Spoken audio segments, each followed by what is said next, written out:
Տակեսնենք վարույթը հետևյալի վերաբերել է։ Ախր Ռոմանոս Պետրոսյանը վարույթի մասնակից չի, ձեզ ոնց բացատրեմ։ Ժամանակավոր կառավարիչ են նշանակել, կարող է գնա իրականացնի ժամանակավոր կառավարչի գործառույթները։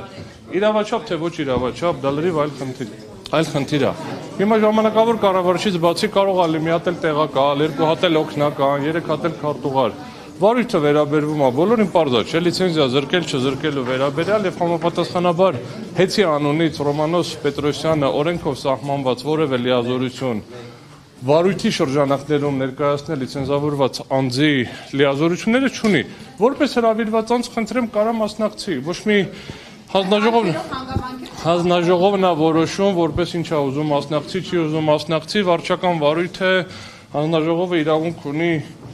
Նաև պարտականություն ունի, վկաներ կանչել, լսել, հարցաքննել, մենք մասնակցենք այդ հարցաքննության գործընթացին, հասկանանք այդ փաստական տվյալների ինչի հիման վրա նախագիծ է մշակվել եւ նոր դրանից հետո արդեն կանցնի քվեարկության։ Դա է ընթացակարգը, որովհետեւ սա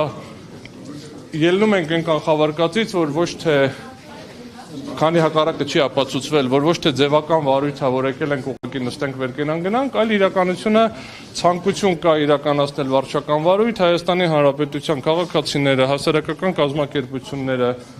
ՀԾԿ-ի անդամները հնարավորություն ունենան օբյեկտիվ, ամբողջական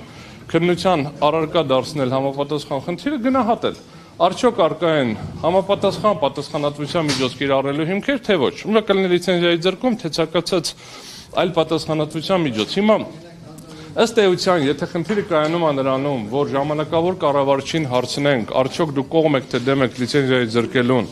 ժամանակավոր կառավարիչը չունենալով լիազորություններ, վերազանցելով իր լիազորությունները, ասի համաձայն եմ կամ համաձայն չեմ, էլ կարային վարույթ չանեն, կարային ուղղակի գրավոր ուղարկեին նախագիծը, գրեր ասել համաձայն եմ ու ավարտվեր։ Եթե անում ենք լսումներ եւ իրականացվում է վարույթ, իսկ դա օրենքի պահանջ է, որպեսզի իրականացվեն լսումներ եւ արվի վարույթ, ենթադրվում է, որ շահագրգիռ անձինք պետք է մասնակցեն վարույթին, մասնակցեն լիարժեք, այսինքն ոչ թե մենք այստեղ ձեռի հետ ենք ներկա կամ ոչ ձեռի հետ ենք ներկա, այլ համապատասխանաբար հաշվի առնելով տեխնիկական պայմանները 1, 2, 3, եթե 4 տեղ է, ուրեմն 4 տեղ ներկա լինենք, մնացածը դահլիճում էլի ներկա կլինեն, դիրքորոշում կհայտնեն։ Ռոմանոս Չէ, նորից բերեք ավարտեք լավ կներեք իրադարձություններով պայմանավորված եկեղեցու աջակցության մասին հայտարարությունից հետո է սկիզբ առել այս գործընթացը։ Եվ կներեք հրապարակային են եղել վարչապետի հայտարարությունները եւ գրառումները եւ հանձնարարությունները իրավապահներին եւ կներեք նա ԿՊ-ի թիմի Հիմա բերեք բաժանեմ, չէ, բավարարեմ։ 3 մասի բաժանեմ, նայեք, բերեք sense 3 մասի բաժանեմ ձեր հարցը ու փորձենք պատասխաններով գտնել։ Գոյություն ունի վարչական վարույթի եւ ցանկացած դատավարական գործընթացի իրավական շահագրգռվածություն։ Իրավական շահագրգռվածությունը այս դեպքում դա գլոբալ հեծնա, այսինքն եթե շատ գլոբալ ենք նայում, հեծնա, հեծի անունից հանդես գալու իրավունքը տրված են բաժնետերերին, որովհետեւ այս պահին հաշվի առնելով օրենսդրական կարգավորումները,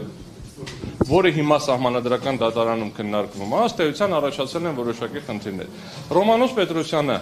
իրան շահագրգիռ է համարում, իրան հետաքրքիր է արդյունքը, հետաքրքիր չի արդյունքը, դրանից կախված իր կարիերան կզարգանա,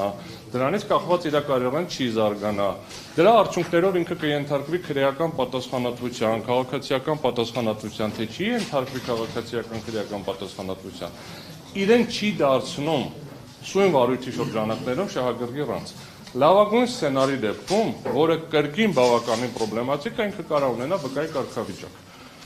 Լավագույն սցենարի դեպքում եմ ասում, վկայի կարգավիճակ սեղանի մոտ ոչ մի վկա ոնց որ նստած չի։ Համապատասխանաբար խնդիրը ես ուզում եմ իրարից տարանջատենք։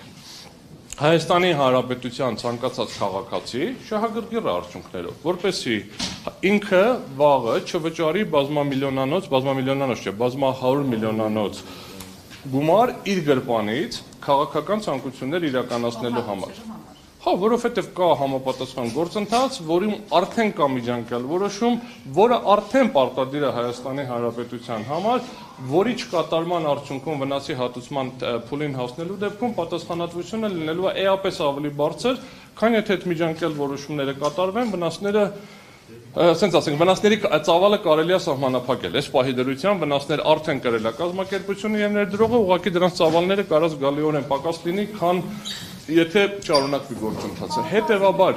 ավարտեմ հետո դուք հարց տվեք, հետևաբար նորից վերադառնալով հարցին, դա չի նշանակում, որ այդ բոլորը պետք է գանք այստեղ եւ սեղանի մոտ նստենք։ Հայաստանի Հանրապետության քաղաքացիները հասարակական կազմակերպությունների միջոցով ներկայացված են, ԶԼՄ-ների միջոցով ներկայացված են եւ կարող են մասնակցություններ տալ։